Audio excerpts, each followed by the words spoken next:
नमस्कार, welcome to Gargi news India. मैं आस्था शर्मा। तो आइए जानते हैं आज की बड़ी खबरों के बारे में।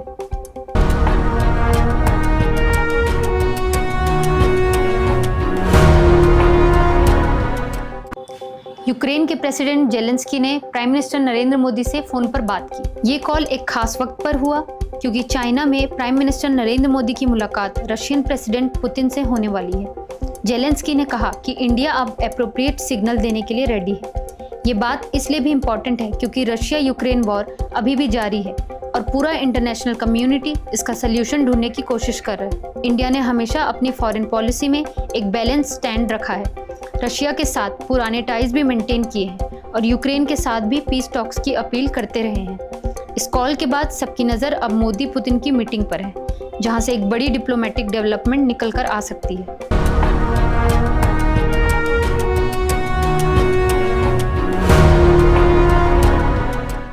अमेरिका के प्रेसिडेंट डोनाल्ड ट्रंप के नए टैरिफ्स का असर अब इंडिया में भी देखने को मिल रहा है। Pepsi, Coca Cola, McDonald, KFC और सबवे जैसे बड़े अमेरिकन ब्रांड्स अब स्वदेशी हिट का सामना कर रहे हैं। देश में इन मल्टीनेशनल कंपनीज के बॉयकॉट की डिमांड उठ रही है। लोगों का कहना है कि जब अमेरिका ने इंडिया के ऊपर ट्रेड रेस्ट्रिक्शंस लगाए हैं तो फिर यहाँ पर विदेशी प्रोडक्ट्स के बजाय देसी प्रोडक्ट्स को सपोर्ट करना चाहिए। अगर ये बॉयकॉट ट्रेंड और तेज होता है तो इसका सीधा इम्पैक्ट यूएस कंपनीज की इंडिया में सेल्स पर पड़ सकता है। अब सबकी नज़र इस बात पर है कि इंडिया यूएस का ट्रेड रिलेशन आगे किस तरफ जाता है।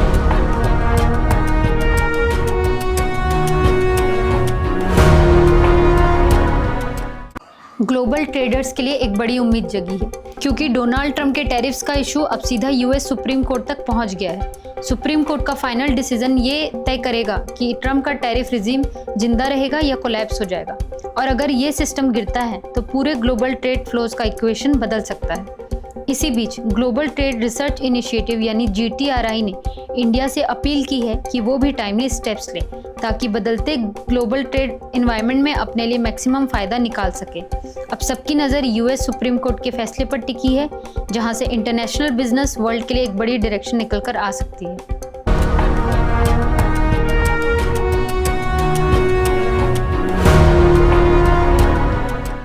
प्राइम मिनिस्टर नरेंद्र मोदी ने आज सुबह 11 बजे मन की बात प्रोग्राम के जरिए देश के लोगों से संवाद किया। पीएम मोदी ने कई महत्वपूर्ण मुद्दों पर बात की। उन्होंने कश्मीर में मैच से लेकर यूपीएससी परीक्षा तक के मुद्दों पर chर्चा की। पीएम ने पहाड़ों पर आफत भरी बारिश और भूस्खलन पर चिंता जताई।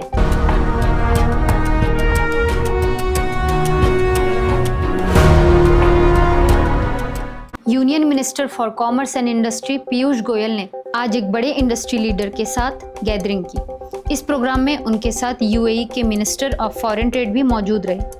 दोनों मिनिस्टर्स ने इंडिया यूएई के ट्रेड रिलेशंस पर, नए बिजनेस अपॉर्चुनिटीज पर चर्चा की। पीयूष गोयल ने कहा कि भारत और यूएई के बीच पार्टनरशिप को और स्ट्रांग बनाने के लिए इनोवेशन, इन्वेस्टमेंट और ट्रेड कोऑपरेशन पर फोकस करना पड़ेगा। ये मीट इंडस्ट्री लीडर्स के लिए एक इम्पॉर्टेंट प्लेटफॉर्म रहा, जहां फ्यूचर कोलैबोरेशंस और इकोनॉमिक ग्रोथ पर विचार विमर्श हुआ।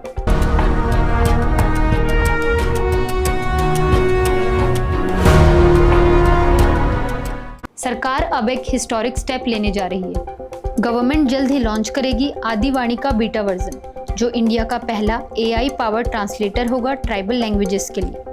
इस इनिशिएटिव का एम है कि भारत के ट्राइबल कम्युनिटीज की भाषाओं को डिजिटल दुनिया में एक नई पहचान मिले और उनका प्रिजर्वेशन हो। आदिवाणी के थ्रू ट्राइबल लैंग्वेजेस का ट्रांसलेशन और कम्युनिकेशन और इजी हो जाएगा, जिससे उनकी कल्चरल हेरिटेज को प्रमोट करने के साथ साथ उनके डेवलपमेंट में भी मदद मिलेगी। ये एक बड़ी टेक्नोलॉजी ड्रिवन पहल है जो इंक्लूसिविटी और डिजिटल भारत के विजन को आगे ले जाएगी।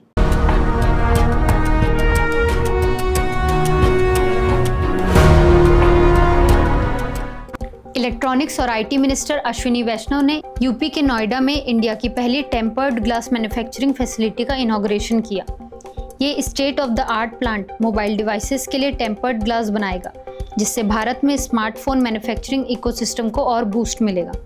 मिनिस्टर ने कहा कि इस इनिशिएटिव से मेक इन इंडिया और आत्मनिर्भर भारत मिशन को एक नई स्पीड मिलेगी, साथ ही नए रोजगार का अवसर भी क्रिएट होगा।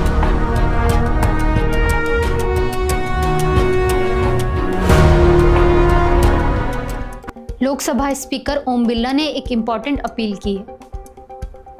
उन्होंने कहा है कि राज्य विधानसभाओं में स्पेशल कमिटीज बनाई जानी चाहिए जो शेड्यूल्ड कास्ट और शेड्यूल्ड ट्राइब्स के वेलफेयर पर काम करें।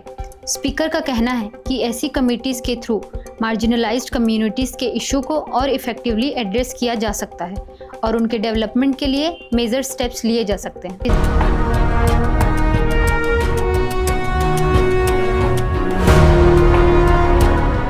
संसद भवन में 35वां नेशनल यूथ पार्लियामेंट कंपटीशन 2024-25 का प्राइज डिस्ट्रीब्यूशन फंक्शन ऑर्गेनाइज किया गया। ये कंपटीशन केंद्रीय विद्यालय के स्टूडेंट्स के लिए था, जिसमें देश भर के यंग पार्टिसिपेंट्स ने अपने डिबेटिंग और पार्लियामेंट्री स्किल्स का प्रदर्शन किया। इस फंक्शन के दौरान विनर्स को सम्मानित किया गया और उन्हें एनकरेज किया गया कि वो डेमोक्रेसी और पार्लियामेंट्री ट्रेडिशंस को और गहराई से समझें और अपने जीवन में यूज करें। यूथ पार्लियामेंट का मेन एम है स्टूडेंट्स में लीडरशिप, एक्सप्रेशन और डेमोक्रेटिक वैल्यूज को स्ट्रॉन्ग करना।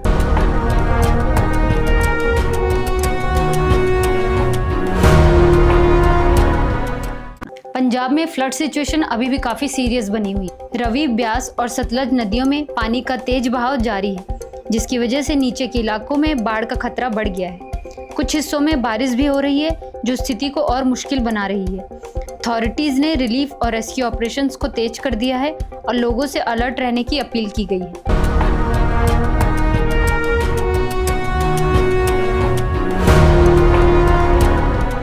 बिहार सरकार ने लॉन्च किया मुख्यमंत्री महिला रोजगार योजना। योजना के तहत हर परिवार की एक महिला को मिलेगा 10,000 की प्रारंभिक सहायता। इसका उद्देश्य है कि महिला अपने रोजगार शुरू करके सेल्फ रिलायंट बन सके। सरकार का कहना है कि ये स्कीम विमेन एम्पावरमेंट और फैमिली इनकम बढ़ाने की दिशा में एक बड़ा कदम है।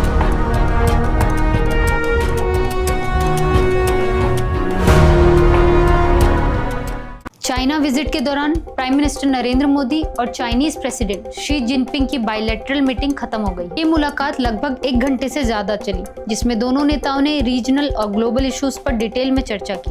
इस हाई लेवल मीटिंग को इंडिया चाइना रिलेशंस के लिए एक क्रूशियल स्टेप माना जा रहा है, जहां कोऑपरेशन के लिए नए एरियाज एक्सप्लोर किए गए हैं।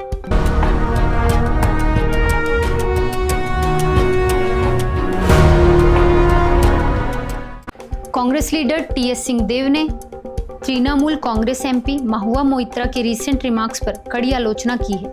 टीएस सिंहदेव कहते हैं, मैंने स्टेटमेंट डिटेल में नहीं पढ़ा, लेकिन महुआ मोइत्रा जी ने होम मिनिस्टर अमित शाह के रेफरेंस में जो ऑब्जेक्शनेबल कमेंट्स दिए वो बिल्कुल भी ठीक नहीं है। उनका कहना था कि गर्मी में बोले गए स्टेटमेंट्स भी ऐसे अग्रेसिव कमेंट जस्टिफाई नहीं करते। इस रिमार्क्स पर बीजेपी में भी भारी चिंता दिख रही है। छत्तीसगढ़ के सीएम विष्णुदेव साय ने मोइत्रा के खिलाफ स्ट्रिक्ट एक्शन की मांग की और ममता बनर्जी से अपॉलजी मांगी है। इस घटना के चलते रायपुर में एफआईआर भी दर्ज की गई।